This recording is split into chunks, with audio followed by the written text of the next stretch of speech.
ముందు 266 రకాల పనులు ఈ ఎంజీఎన్ఆర్ఈజీఎస్ కింద జరిగినాయి అధ్యక్ష.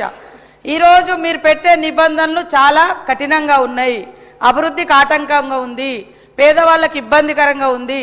కాబట్టి అందులో మార్పులు తీసుకురండి అని నేను కోరుతా ఉన్నా అధ్యక్ష. మేము ఎక్కడ ఏ బడ్జెట్లు కూడా తగ్గిస్తలేము, పెంచుకుంటూనే రావడం జరిగింది అధ్యక్ష. ఈరోజు బీమార్ గురించి చెప్పారు అధ్యక్ష. మా ప్రధానమంత్రి గారు ఉన్నప్పుడు తెచ్చిరని 10 ఏళ్ళు అయింది, 12 ఏళ్ళు అయింది. మరి మంచి చెడులు ఉంటే ఏమన్నా సవరించాల్సినటువంటి అవసరం ఉండే కదా సార్. పేర్లు మాత్రం మారుస్తారు, రాష్ట్రాలకు ఇన్కమ్ వచ్చేది, మా ప్రతిపక్ష రాష్ట్రాలకు ఇన్కమ్ వచ్చే పనులు మాత్రం మీరు ఆలోచించారు. కానీ గాంధీ గారు దేశానికి స్వతంత్రం కోసం ఒంటి మీద కనీసం గుడ్డ అంటే బట్ట కూడా లేకుండా సర్వస్వం త్యాగం చేసి ఆర్ఎస్ఎస్ వారి చేతిలో చంపబడ్డ, గాడ్సే చేతిలో చంపబడ్డ ఆయన పేరు మాత్రం తొలగించారు. గాడ్సేనే కదా చంపింది, గాడ్సేనే కదా, గాడ్సేనే కదా. అరే నేనేమంటున్నా, అరే గాంధీని కూడా తిడతారా అనే, గాంధీ గారిని కూడా తిడతారా? ఏం ఇది గాంధీ గారు ఏమన్యాయం చేసిర్రు సార్? నేను అడుగుతున్నా, గాంధీ గారు ఏమన్యాయం చేసిర్రు సార్? దేశం కోసం పోరాటం చేసిర్రు. అవును, ఇదే ఆర్ఎస్ఎస్ ను నిషేధించినటువంటి సర్దార్ వల్లభాయ్ పటేల్ కూడా గుజరాతే. ఆయన ఏదో గొప్పండు, ఆయన కూడా మా పార్టీ, ఆయన కూడా మా సిద్ధాంతాలతోటే పనిచేసిండు. ఎందుకు ఈ డీవియేషన్ తీసుకొస్తున్నారు మీరు? మీకు చరిత్రలో చరిత్ర లేదు, మా చరిత్రను కన్మరుగు చేయడమే కాకుండా పాపం సిన్సియర్గా పోరాడినటువంటి వాళ్ళ పేర్లను పెడితే కూడా ఆయన బతికే లేడు, ఆయన పేరు పెడితే కూడా తీసేసి ఉపాధి హామీ చట్టం కింద. ఇది తప్పు. గాడ్సే ఎవరు? గాడ్సే ఎవరు? గాడ్సే ఎవరు చెప్పండి? గాడ్సే ఎవరో చెప్పండి, గాడ్సే ఎవరు చెప్పండి? మీరే కదా గాడ్సేకు నివాళులు అర్పిస్తున్నారు. గాడ్సే పెద్ద పోరాట యోధుడు అంటున్నారు.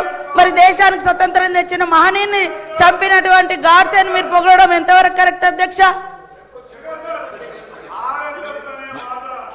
మహేశ్వర్ రెడ్డి గారు. Sir, it is sub judice because Godse was never member of RSS. Godse గారు ఎప్పుడు కూడా ఆర్ఎస్ఎస్లో మెంబర్ కాదు. ఇది సుప్రీంకోర్టు కూడా దీని మీద క్లారిటీ ఇచ్చింది. ఇది సబ్ జుడిస్, వారు ఆ పదం విత్డ్రా చేసుకోవాలా. ఆర్ఎస్ఎస్ అనే అంశాన్ని ఈరోజు మరి అది వారి రికార్డులోకి తొలగించాలి అధ్యక్ష. రెండోది, ఈరోజు ఈ రాష్ట్రంలో మరి గౌరవ మంత్రి గారు లేచి అనేకమైనటువంటి అంశాలు చెప్పారు. దానికి మరి ఖచ్చితంగా చర్చకు మీరు మాకు సమయం ఇవ్వాలి. ఈరోజు ఒక విషయం అధ్యక్ష, ఈరోజు చాలా స్పష్టంగా ఈ రాష్ట్రానికి కేంద్రం ఏమి ఇచ్చిందంటే అధ్యక్ష, ఈ అనెక్జర్ నేను మీకు పంపిస్తా ఉన్నాను అధ్యక్ష. ఈరోజు నేషనల్ హైవేస్ కోసము 1,85,000 కోట్లు ఇచ్చింది. ట్యాక్స్ డెవల్యూషన్లో 2.5 లక్షల కోట్లు ఇచ్చింది. గ్రాంట్ ఇన్ ఎయిడ్ కింద 78,859 కోట్లు ఇచ్చింది. రైల్వేలకు 36,000 కోట్లు ఇచ్చింది. హెల్త్ అండ్ ఎడ్యుకేషన్కి 2,500 కోట్లు ఇచ్చింది. అర్బన్ డెవలప్మెంట్కి 315 కోట్లు ఇచ్చింది. రూరల్ జాబ్స్ మినిస్టర్ గారు, దేశంలో 29 రాష్ట్రాలకు ఇచ్చి మేము ఇచ్చిన చెప్తే ఇది మంచి అసత్య ప్రచారం అధ్యక్ష, సత్యదూరం ఇది. తెలంగాణ రాష్ట్రానికి భారతీయ జనతా పార్టీ గత 12 ఏళ్లుగా ఏమిచ్చిందో చర్చ చేయడానికి మేము సిద్ధం. ఊరికేనే మాటలకు మాత్రం పరిమితమై బడ్జెట్లో నిధులు రాలేదని మనం తీర్మానం చేసిన మాట చేస్తా ఉన్నా. ఎన్నడైనా పోయి మీ భారత ప్రధానమంత్రి దగ్గర పోయి తెలంగాణకు మంది కావాలని ఎప్పుడైనా అడిగిన అధ్యక్ష వీళ్ళు? మీరు ఎన్నడన్నా మీరు రికార్డుల్లో చూసినారు అధ్యక్ష? మా తెలంగాణకి ఇది కావాలని శాసనసభ వేదిక కోరండి.